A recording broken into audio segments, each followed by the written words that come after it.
Hi there, welcome to Stronger in the Difficult Places. I'm your host, Dr. Zoe, and today we're talking to a guest, Heather Hansen, about advocating for yourself in difficult relationships. Heather Hansen empowers women to believe in their leadership, power, and potential. Drawing on her experience as a trial attorney, psychology degree, and dispute resolution training, time as a media personality, and hypnosis training, she helps women use stories, evidence, and their bodies to easily influence their relationships.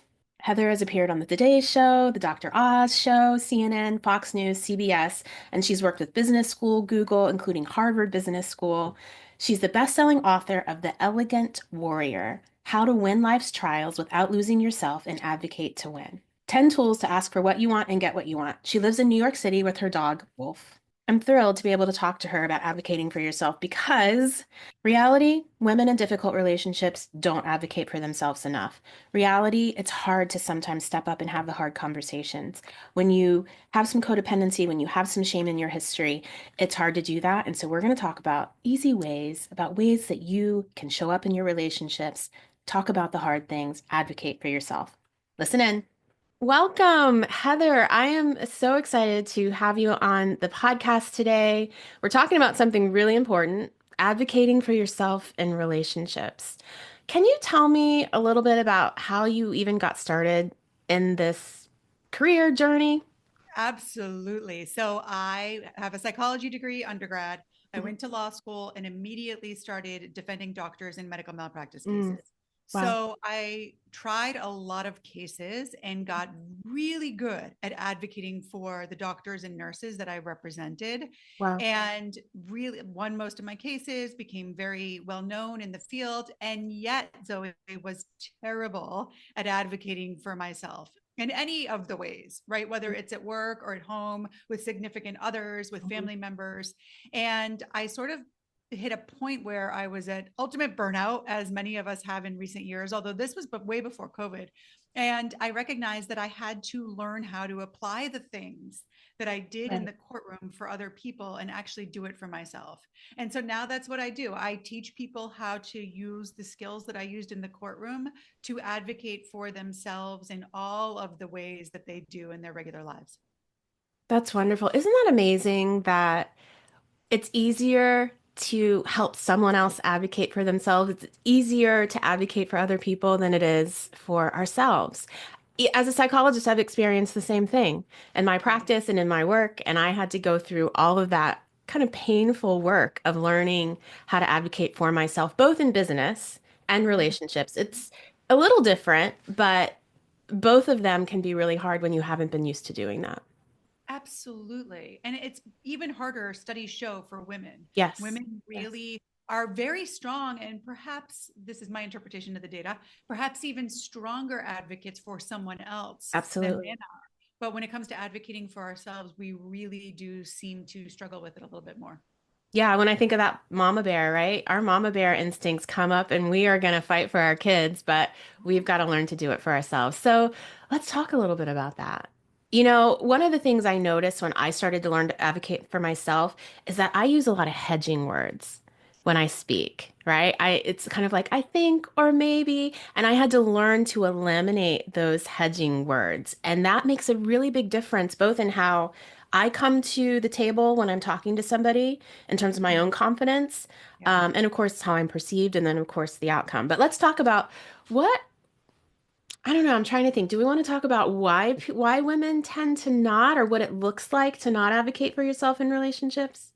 Well, I think we can jump off of Mhm. your idea of these hedging words Yeah. because words are really important and we Mm. hear the words that we say to ourselves, Hmm. right? And so your self-awareness that you knew that you were using words that came across as hedging is huge because so often we go through our days having these conversations where Hmm. we are in fact advocating for ourselves and we don't know it. We don't know how we're doing it. We don't know how we're not doing it. And therefore we're not doing it effectively. So I think that the first thing that everyone listening, everyone watching should be thinking about doing is telling yourself, the school skills that I teach are stories, evidence, and the energy of your body. And you use stories, evidence, and the energy of your body Yeah. when you're advocating to others, but Hmm. you also use them in your own brain. So Mm. if you're telling yourself the story, I'm not ready, I'm asking for too much, they're going to be mad, this is going to start a fight, you are far more likely to use those hedging words. Absolutely. Yeah. And your voice sounds different, your body language is different, all of the E part, the energy part. And so Hmm. you've got to tell yourself a story of power and worth, and Hmm. that what you're asking for serves the other person as well, so Hmm. that you are really grounded in what you're asking for and less likely to use those hedging words.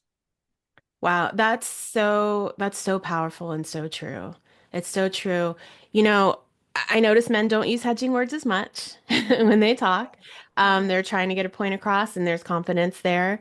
But I think a lot of times it comes down to how are we feeling about ourselves and our value and what we have to offer and our influence. I think especially women, we minimize, we undervalue our influence, and our influence is so strong. You know, it's funny, I was just talking, this might be getting off on a tangent, but I was talking to a friend about the whole concept of using the word woman or Mm, not, especially like chairman, chairwoman, you know, even in the boardroom and things like that. And this might step on some people's toes, but I prefer to use the word woman. I know a lot of women will say, well, no, I want to call myself a chairman or an actor instead of an actress. And my yeah. thinking in that is that when we do that, we are saying that the word woman, right? Or adding, you know, that suffix of s is less than. And I would like to have a conversation where we don't need to minimize the meaning of woman, but instead we need to allow that word woman to be powerful, right? Instead of minimizing it. Yeah. Yeah, I love this conversation. I years ago had oh gosh, her name first name's Elizabeth. I'm blanking on her last name, but she wrote a book called Cassandra Speaks. Mm. And we were talking about women in power and Hmm. how many women don't like the word power. They don't like to think of Hmm. themselves as being powerful, Hmm. which I don't struggle with that one. So that was Right. a little bit surprising to Hmm. me. And I think you're right. I think it's important, but also the important thing is what you believe about the words you use.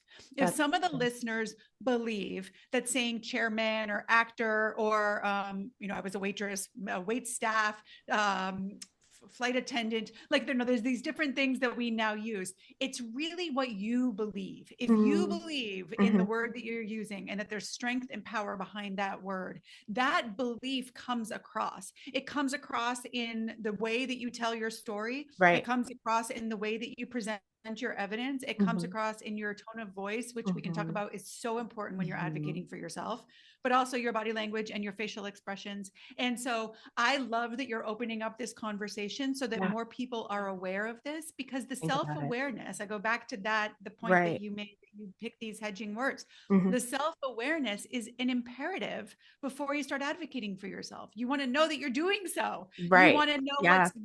where your bad habits are, so that you Hmm. can really step into your power and do it effectively. That's beautiful. That's beautiful. So let's talk to a woman who's in a relationship and she may feel a lot of shame. She may feel that she can't really speak up for herself. She may feel like she's too much or just doesn't know how to have those difficult conversations. What would you say would be the first step for her?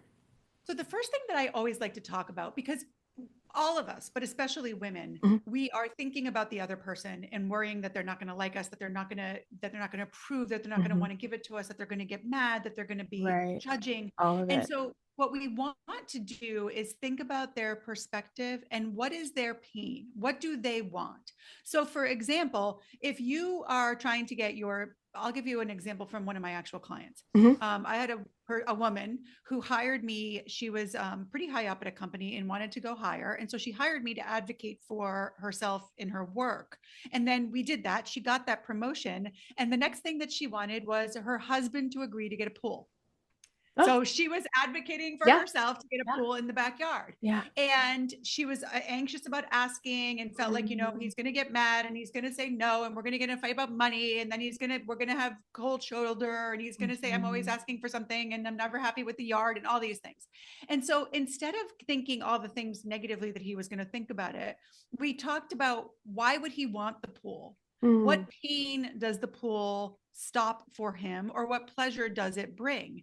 And one of the things that we as women really need to own is happy women make for happy partnerships Mm. Yes. without Yeah. a doubt. Right. And so that in and of itself is part of the selling point of Mm. asking for what you want. Now, you I don't want love to do it that. in a bratty way to be like, well, if I don't get this, I'm going to be a Yeah. jerk.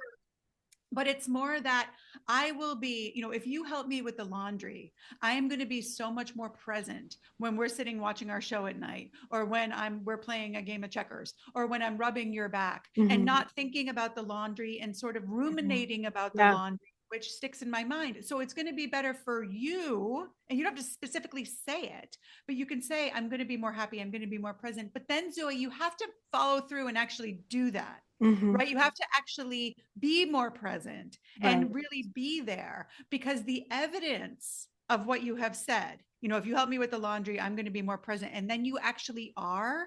Now you're building credibility. So the Right. next time that you ask for a pool and you say, the pool is going to make me so much more fun and our family's going to get Mhm. together and we're going to be able to get together as a family. Now there's going to be more credibility there. And if you see it through your partner's perspective, he hates going to the beach. He hates sand Mm. between his toes, thinking about what he wants and likes, and then how what you want feeds into what he or she wants. It's really important. The umbrella that I put this under is know your jury. Who is Mhm. the person or the people that give you your wins? And you Right. have to understand their perspective so that you can Mhm. speak to Mhm. it in a way that's effective. That's beautiful. Part of what I hear is honor the fact that your happiness matters, right?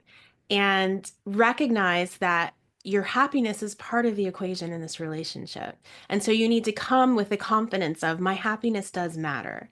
And so does my partner's. And so how can I speak to my partner in a way that I'm recognizing that his happiness matters too, right? So I'm attaching, like you said, the jury to what he is interested in. I'm attaching it to his interests, but also honoring mine at the same time.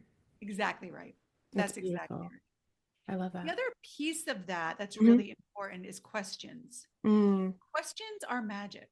When yes. you ask questions rather than attacking or making statements, you can, in the courtroom, that's all I did the whole trial. Right. I don't say a whole lot. My opening statement, my closing argument, but in between I just ask questions. And Hmm. questions can be used to build up a case or take down a case. Yeah.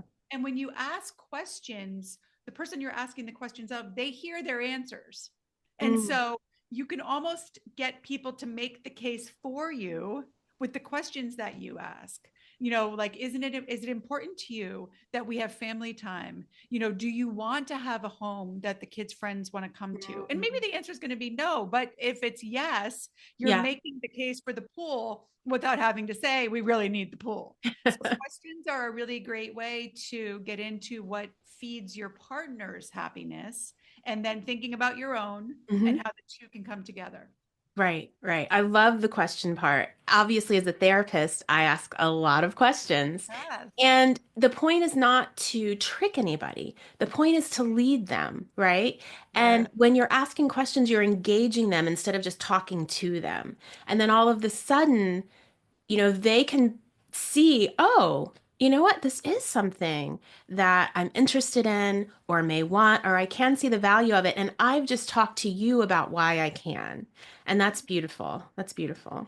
Yeah, their questions are so important. And Hmm. people sometimes think asking questions puts me in a place of weakness or I'll look stupid. And it's quite the opposite. The research shows that people find you to be more intelligent Yes, when you ask questions. So go absolutely. for those questions. Yeah.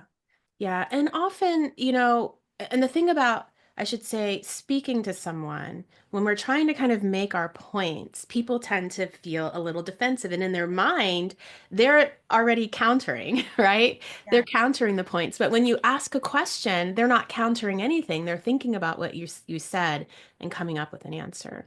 Yeah. And the defensiveness can be so problematic in relationships. Mm, yeah, You know, yeah.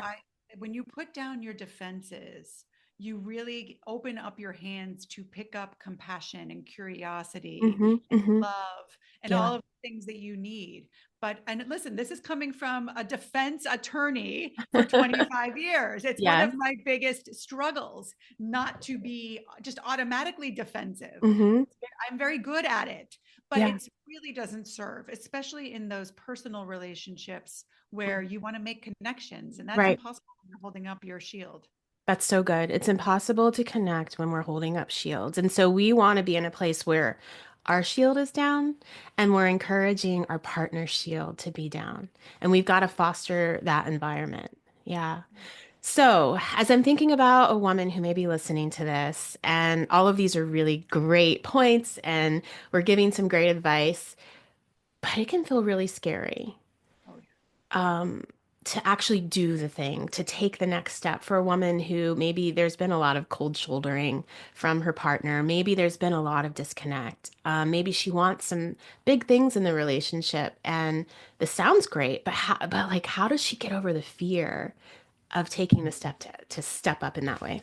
So most of the time, Mhm. emotions, there's a lot of out there about emotions. We're Yeah. learning that emotions start in the body. So I'm not taking away the fact that our emotions often start in our body. Yep. But the majority of the time, maybe only 51%, Hmm. our emotions are a result of our beliefs. So Yeah. you believe something and then you feel So good. something. Right. So if you are feeling fear, Hmm. I want you to go back and think to yourself, what am I believing? I'm believing that they're going to be angry. I'm believing that this is going to hurt our relationship. I'm Hmm. believing that I'll never get what I want. I'm believing, and you are, the way that I often talk about it, Zoe, is that you have a negative attorney in your head Yes. Hmm. making the case for those negative stories. Right. That person's going to say, no, it's going to hurt everything I just said, right? Right.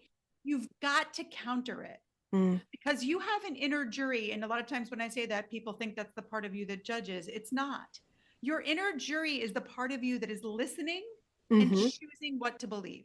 That's so That's good. what your inner jury is doing. And so you've got this negative attorney arguing for this is bad, don't speak up, it's risky, it's scary, it's bad.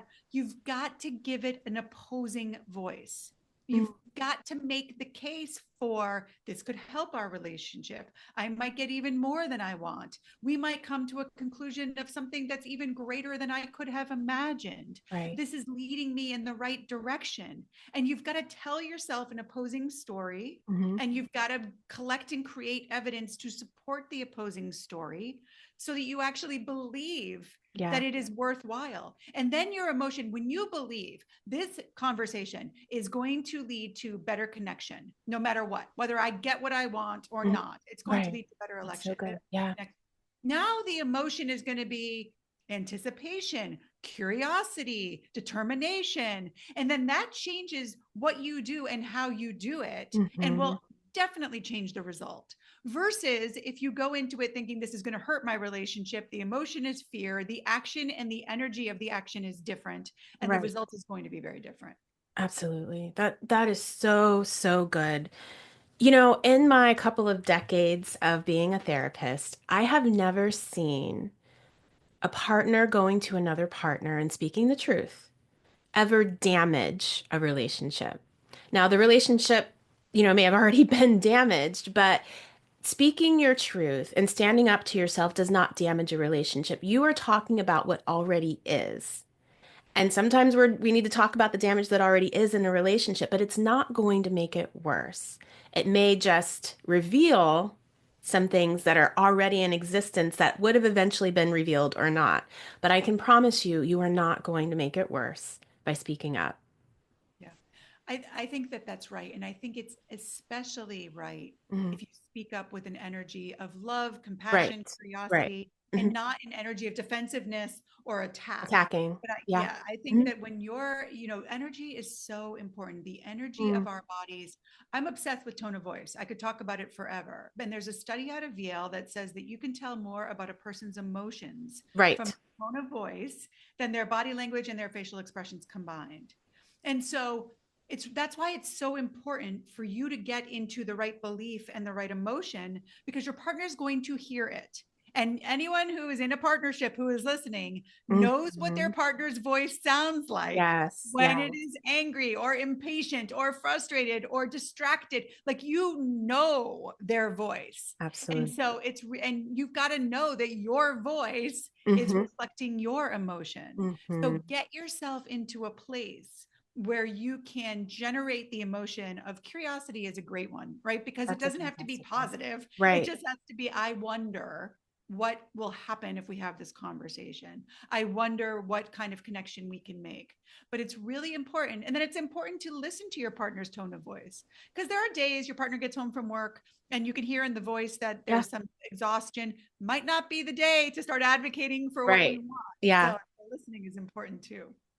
I love that energy, and I'll talk a little bit about tone in a minute, but um I have found in my relationships that when I get really curious, when my question isn't why did you do this, but I wonder what was going on with you when you chose to make that decision, or when you said that thing, what were you feeling? When I ask questions like that, I get such a different response because then it indicates to my partner that I actually care about what was going on for you emotionally in that moment when you said that thing. That might have hurt me, but I'm just trying to understand you better instead of you did something wrong and I'm blaming you for it right now. I love that. And I love your natural understanding, and not natural, you've also been doing this for decades, Right. but your understanding that the word why can put people on Yeah, the defense. right.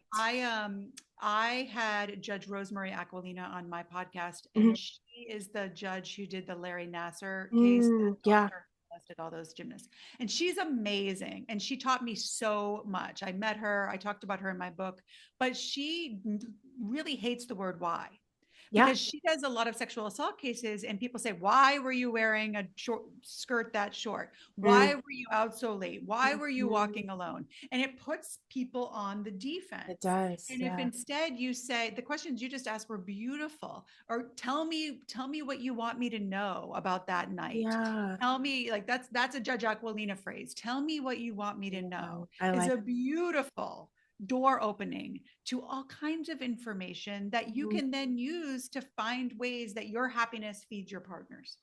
I love that. I love that. And I was trying to think of who was doing this research, and I can't remember right now, but there was research, marriage research. Was it Gottman? I think it was Gottman. He did so much research in marriage, and he was able to predict divorce with what it was like a high Yes. 90%, Yes. not by the words that were spoken, but just by taking the tone out of the words. So only listening to tone, he was able to predict that, and Yeah. partners communicating with each other. It's so interesting. So my background is defending doctors, and Wendy Mm. Levinson did similar work with doctors and patients, and Hmm. they recorded the interactions, took out the words, and were able to predict which doctors had been sued based on that as well. So it really tone of that's actually that study is what got me down the rabbit hole of tone of Mm. voice. Yes, And yes. so it really is, we hear warmth, interest, joy, curiosity in Mhm. voices. So use that to your advantage and get to a place where the person's going to hear those things, as Yeah. opposed to hearing resentment, frustration, boredom, distraction, all the others. I love that. I remember learning in my graduate program when we were talking about malpractice and things like that. One of the professors was there was some kind of research that they did about doctors who get sued. And what they found was that it wasn't the doctors who were the least competent that got sued, right? It Uh-huh. was and it had tended to be the ones who were the most competent that got sued because it was based on a relationship. And the people would say, I didn't feel that they cared about me. Whereas a doctor could do something like egregious and really make a big mistake, but someone would say, "But that doctor was so good and he cared so much for me, and I'm not going to sue him because I know he really tried to do the best, you know?" And they really emphasize that relationship makes a difference. It makes such a difference. I talk about this quite a bit in my work because there's a lot of research about how the doctor patient relationship makes patients healthier. A lot Oh, of wow, research. that's But we don't wow. talk about it enough because there's no money in it. Right, No, right. and in fact, there's less money in it because part of that relationship is slowing doctors down from seeing a million patients a day. And poor Yes. doctors, they're stressed, they're burnt out, they have all Yep. those things going on too. But as patients, we need to be aware of that and Hmm. make sure, especially people of color, because there's a Hmm. whole other conversation around implicit bias, but Right. we need to make Yeah. sure that we are connecting with our providers, that we're Yes. comfortable talking to them, Yeah. because that relationship, just like your relationship with your significant other, has a huge impact in your health, your body health and your mental health. Right. And your relationship health. I, I Absolutely. I always think about that saying, people don't care how much you know until they know how much you care. And when Yeah, you can, when you can insert and make sure you're really expressing to your partner your care, even when you're advocating to yourself, then the relationship will be healthier. You're going to feel like you're getting what you need in a relationship, and you, in response, will be healthier as well. Yeah. absolutely. And that's part of the cell, right? Mhm. When Yeah. when when I get what I need, you get what you need. And Yeah. so really thinking about it from that perspective, Yeah. it also then helps women, we started this conversation talking about how we're better at advocating for others. Mm. So if you can shift your mind to think I'm actually advocating for them when I ask for this, because Hmm. it's going Hmm. to ultimately benefit them. If you can do Right. that mind ninja thing, then you can get to a place where you know that you're actually being of service when you ask for what you need. That's how I feel like I have to sell women sometimes in self-care. It's that whole concept of when you're caring for yourself, you have more to give to other people. And if that's the way you have to look at it, then that's the way you have to look at it. It's That's right. true. It's true. You caring for yourself helps other people too. Yeah. Yeah. Yeah. And it opens the door to it. And then it becomes fun because a lot Mm, of times I think women see this as like a struggle. I don't want to do it. And right. and so we've talked about stories and the story you Hmm. tell yourself and the story you tell the other. And we've talked about the energy of your body. But that evidence piece is an important piece. Hmm. So the way that I like to talk about it is data is the ingredients and evidence is the meal. Okay. So you want to take the things that happen in the relationship and turn them into evidence to support what you want to believe or what you want your partner to believe. I like So, that. for example, if you start, we talked about having your partner help with the laundry. Now you can create evidence for your partner that when they help with the laundry, you are more attentive, you are more present, you are more fun. And I put that in quotes. You are more appreciative, you are more likely to give in other ways. And so you're creating evidence to support this idea, this belief Hmm. that when you get what you need, so do they. I love And it. so you need to be constantly thinking about evidence and then you can collect it. So creating evidence is actually doing something. The best example of this is, say I want to run a marathon Hmm. and I've never run a marathon. I can collect evidence that I could run a marathon by looking at other women my age, my height, my experience who have run marathons. I can collect evidence by looking at things I've done in the past that were hard. But the best way is to create evidence by running 1 mile and then 2 miles Hmm. and then 3 miles. So in your relationship, you want to collect evidence by looking at things that you guys have done in the past Hmm. or things that other couples are able to do, John Gottman's work, for Right. example. And then you create evidence by actually doing something. It's a little more risky because you're putting yourself out there, but Right. that evidence has a lot of weight. It does. It has a lot of weight because it's very specific to you and your situation. And you can do it little step by little step, little at a time. Yes. Yeah. And you have to almost, which Yeah. I am not a patient person. So that's Right. the hardest part for me is these Mhm. little pieces of evidence. Even in the courtroom, I kind of wanted to just like shove it down the jury's throat and say, find this. My mentor always said it's like a pearl necklace and it's one Yep. pearl at a time. Yeah. And so Yeah. in our relationships, it's the same. It's one pearl at a time, and Hmm. you're putting together Hmm. this beautiful necklace. I love that. Wow, Heather, this has been amazing. Thank you so much. I I love your insight. I am delighted to be here. I love your podcast. I love Thank the you. work that you do in the world, and I'm excited that we could have this conversation.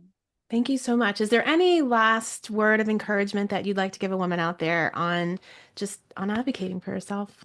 I just think that you really be aware of what you're believing and know that it can change. It's a Mm, matter of changing the stories, mhm, collecting the evidence, creating the evidence, and then the energy of your body will change. Nothing happens until someone believes. mm. So work on that belief.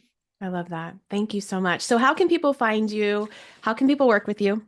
So my website is beliefbuilders.com, and I have a membership and I do a lot of keynote speaking. And then my Instagram is An Elegant Warrior. So Oh, AN Elegant Warrior. My book is called The Elegant Warrior, which is available on Amazon and everywhere you buy books. I love that. All of that information will be in the show notes. And Heather, thank you so much for coming on today. It's been wonderful. My pleasure. Thank you.